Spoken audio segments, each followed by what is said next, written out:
Your relationship with your unconscious mind is extremely important because your conscious mind is the goal setter and your unconscious mind is the goal getter. It's the one that actually achieves what you want, and it's also the one that could absolutely sabotage everything you want. Now, with your unconscious mind, if you don't set up a training for it to learn how to do what you want it to do, if you don't train your unconscious mind, you get unpredictability in your life. In fact, your life is not as predictable as you may want. Or maybe part of your life is very predictable, but the other parts are not. Yeah, and part of the time you get what you want and the other parts you don't. And you experience this kind of conflict and potentially pain or whatever it is that you don't want.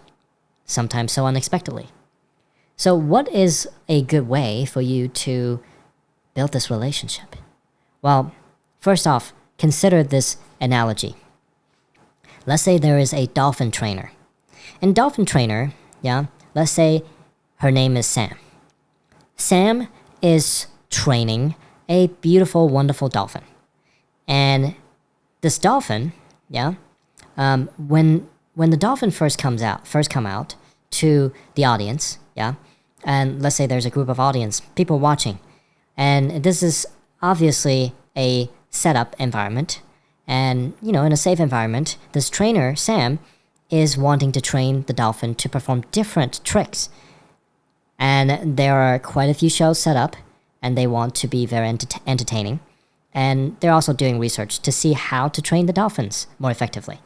And the trainer has a whistle and some fish, delicious fish, that they are going to feed the dolphins when the dolphin does exactly what they want.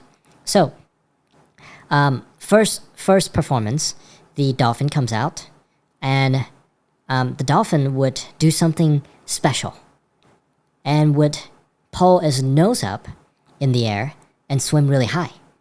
And everyone's like, whoa, that's amazing. And the dolphin trainer, Sam, she's like, oh, amazing. She blew the whistle and threw the fish, and gave a reward fish to the dolphin. And the dolphin's like, oh, that's a sign, that's a signal, I'm doing good. And so over time, during this performance, the dolphin realized, I can keep swimming high up and pulling my nose out of the water. And guess what? I'll get a fish. They'll give me a signal and I'll get a fish. So time and time again, the dolphin would do the same move and would get a whistle, and a fish, a reward fish. Then the second time the dolphin comes out, a second performance with a different group of audience. The dolphin trainer, Sam, wants to know, the dolphin can do a different trick. In fact, the dolphin trainer wants the dolphin to learn a variety of tricks and doesn't want the dolphin to keep doing the same trick. So then the dolphin, of course, thinking, oh, I could just swim high up and pull my nose out of the water, I will get a whistle and I will get a fish, a reward fish. And the dolphin started doing that. Nothing. The dolphin kept doing that. Nothing. And about 15 minutes later, the dolphin starts getting a little frustrated. And the dolphin happens to just, flip his tail. And oh man, that very moment, the dolphin heard a whistle. Sam blew the whistle and threw a fish at the dolphin. And the dolphin's so excited because all of a sudden now a new way to receive reward is discovered. And same thing, the dolphin kept doing the same thing, kept getting whistled. And, the dolphin trainer would whistle at her and also, gave her a fish. And time again, the dolphin would repeat. Now, long story short, third performance came out. The dolphin came out again to a completely new audience. Tried the same move from the previous performance and got nothing. And after another 15 minutes, the dolphin got a little frustrated. Once again, did something unique. This time, the dolphin started swimming in a very, very cool pattern. And it would leap out of the water and go back down and leap out of the water and go back down. And the trainer was very impressed and blew the whistle and gave her a fish. And the dolphin's like, oh, I can repeat this. And the dolphin would do the same thing. And in performance number 4, again, the dolphin would go and repeat what the dolphin was doing previous in, jumping out of the water, jumping back in, jumping out, jumping back in, expecting to get a fish, and the whistle. Nothing. The dolphin got even more frustrated this time because it's confused. Now, the trainer, noticing that the relationship between the dolphin and the trainer, Sam, was starting to, destabilize. So the trainer Sam gave the dolphin some reward to keep its morale, to keep it in a good mood. And the dolphin immediately felt really good. And you could see the dolphin wanting to continue to get more fish. And all of a sudden, the dolphin invents a new move. And then the following performance, the dolphin began to realize, I could do all these different moves. And the dolphin began to combine the different moves, And over time, the dolphin became very versatile and was able to perform a number of different moves. Very impressive new combinations of moves. And every time the dolphin would perform something like that, the trainer would reward it with fish. Now, I'm not going to deep dive into explaining this metaphor. I want it to be interpreted in your mind the way you want to. Time and time again, come back and listen to the same metaphor and you'll find new meanings. But there is one thing I will say. When you train your unconscious mind and you have, how many times do you have the same goal? Do you have the same goal of making the same $10,000, $100,000 or whatever that is every day, every month, every year? Is it the same goal? Do you set the same goals all the time? No, you don't. Your goals change. And if you're expecting your unconscious mind to help you achieve your goal, a different goal, it doesn't necessarily know it's going to do that, right? It doesn't know that you want it to do that. It just knows to repeat what previously granted it rewards. Every time I close a deal over a certain price point, I buy myself sushi.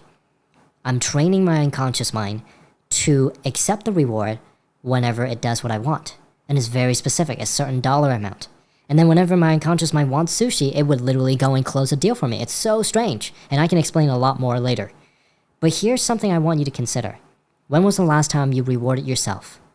And when was the last time you were wanting to train your unconscious to do something new, meaning that you set a new goal? And if you didn't hit that goal, what did you do to maintain your relationship with your unconscious? Did you find a way to maintain relationship, maintain rapport with your own unconscious and boost its morale? Kept the relationship stable?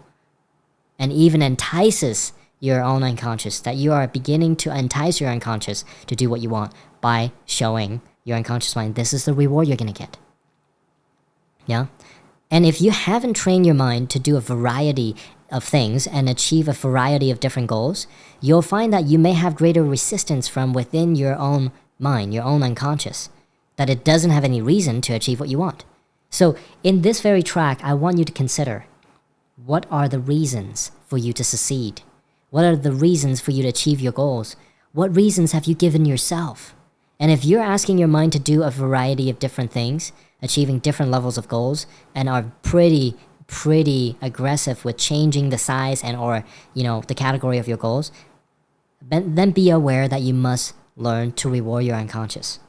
You must learn to train your unconscious to become flexible, because flexibility here and creativity here are very important. Unleash the true power of your unconscious, just like the way to unleash the creativity of the dolphin.